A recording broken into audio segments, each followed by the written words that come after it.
예.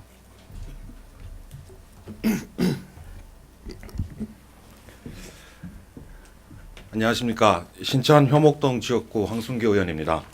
본 의원에게 5분 자유 발언의 기회를 주신 강대식 의장님을 비롯한 선배 동료 의원 분께 먼저 감사드립니다. 그리고 행복한 인류동구 건설에 매진하는 이재만 구청장님과 관계 공무원 여러분께도 감사의 말씀을 드립니다. 특히 안심 도서관을 중심으로 한 동네마다 작은 도서관 건립 사업과 영유아 플라자 개원 등 우리 구의 보육 여건이 나날이 좋아지고 있는 것에 대해서는 큰 박수를 보내는 바입니다. 그러나 한켠으로 점점 나아지고 있는 보육 여건에도 불구하고 이 동네 가까이에서 접할 수 있는 어린이 공원, 놀이터의 조성과 관리에 있어서 몇 가지 아쉬운 부분과 개선 사항에 대한 이야기를 드리고자 합니다. 현재 동구청에서 관리하는 어린이 공원 놀이터는 총 34곳입니다. 신서근린공원 내 물놀이 놀이터처럼 특색 있게 잘 운영되는 곳도 있지만 일상적인 관리가 잘 되지 않는 곳도 많습니다. 음주, 흡연, 낙서, 칠이 벗겨진 놀이시설, 굳어버린 모델, 직접 다니면서 살펴본 어린이 놀이시설의 현황은 이대로는 안 되겠다는 생각을 좀 굳히게 해주었습니다. 예산과 인력 부족이 주된 원인이겠지만 아이들의 보건과 정서생활 향상을 꾀할 목적이라는 그 취지에서 본다면 아쉬운 현실입니다. 정기적이고 체계적인 관리, 그리고 향후 보수 사업, 그리고 신규 조성 사업 시 다음과 같은 부분들을 고려해 보면 좋겠습니다. 첫째, 어린이 공원에 대한 일상적인 관리가 필요합니다. 어린이들을 주인공으로 하는 공원이기에 음주, 흡연과 같은 행위가 다른 곳보다도 더 자제가 되어야 하고 기타 시설물 관리에 있어서도 더 많은 배려가 필요합니다.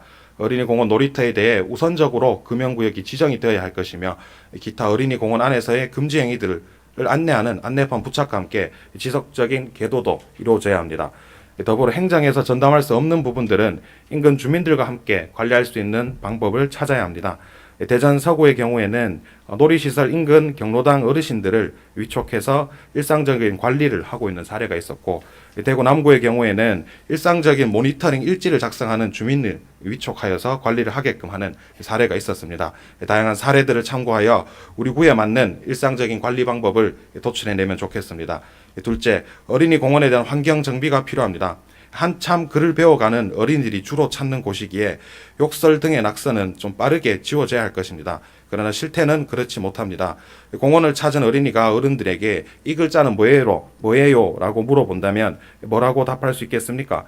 낙서 지우기, 훼손된 놀이시설, 칠이 벗겨진 손잡이, 빛바랜 안내판 등 말끔하게 하면서 이후 지속적인 관리에 들어가야 할 것입니다. 놀이시설에 대한 보수 등 환경정비뿐 아니라 주변 환경에 대한 정비도 함께 이루어져야 됩니다. 회색빛 담벼락으로 둘러싸인 어린이 공원은 주변에 벽화 그리기나 화단 가꾸기 사업을 통해서 한결 밝은 분위기로 바꿀 수 있을 것입니다.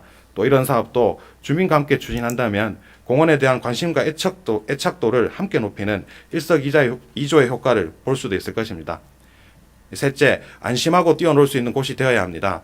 기본적으로 공원 내에 설치된 놀이시설들이 안전한 것인지, 안전점검은 언제 어떻게 이루어지고 있는 것인지에 대한 알림이 있어야 됩니다. 놀이시설 자체에 부착할 수도 있고 공원 안내하는 표지판을 통해서 알려줄 수도 있을 것입니다.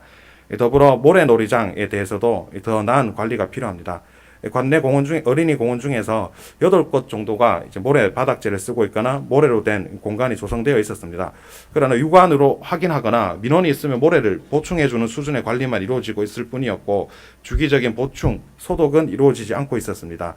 울산 동구의 경우 환경 관련 부서에서 매년 주유소 주변 토질 검사를 위해 시료 채취를 해서 검사를 진행할 때 놀이터의 모래도 함께 검사하는 방법으로 정기적인 검사를 진행하고 있었고 그 효과가 6개월간 지속된다는 오전 소독을 하고 있었다고 합니다. 서울에서는 상상 어린이 공원 만들기라는 이름의 놀이터 보수 사업을 진행하면서 애완동물들의 배설물 등으로부터 아이들의 모래놀이장을 안전하게 유지하기 위해서 펜스나 턱을 돋우는 방식으로 모래놀이장을 조성한 바가 있었습니다. 다음으로 어린이 놀이시설에서의 사고와 관련한 보험 보상과 관련된 부분입니다. 관련 법에 따라 의무적으로 보험에 가입하게끔 되어 있으나 개인이 부담하는 의료비가 10만 원을 넘어야지만 혜택을 볼 수 있도록 되어 있습니다. 관련한 이 사례들을 살펴보니 팔이 부러지는 이 큰 사고를 당해서 한 달에 병원을 다닌다 하더라도 실제 아이들 같은 경우에는 병원비가 10만 원까지는 나오지는 잘 안 된다고 합니다. 어린이 공원 내에서 발생하는 사고에 대비해서 의무적으로 가입하는 보험이니만큼 그 보험이 실제 효용이 있도록 이 특약을 하는 방법으로 이 절반 수준으로 낮출 수 있으면 더 효율적일 것이라 생각됩니다. 본 의원이 제안한 부분 외에도 어린이 공원, 놀이터 관리와 조성에 있어서 더 좋은 정책들이 많을 것입니다. 핵심은 소통과 참여라고 생각합니다. 비록 그 과정이 조금 더디거나 투박할 수는 있겠지만 소통과 참여의 결과로 만들어진 공원이나 놀이터에 대한 애착은 더 많을 수밖에 없습니다. 추후 놀이시설을 새롭게 설치하거나 전면적인 보수를 하게 될 경우에는 천편일률적인 형태의 놀이시설을 설치할 것이 아니라 지역별, 연령별 특색이 반영되고 주민들의 의견이 반영되는 방향으로 만들어지기를 바라봅니다. 끝으로 집행부 및 담당 부서에서는 주민들을 위한 세심한 배려를 바탕으로 더 좋은 공원, 놀이터 조성에 힘써 주시길 바랍니다. 이상 자유발언을 마치겠습니다. 경청해 주셔서 감사합니다.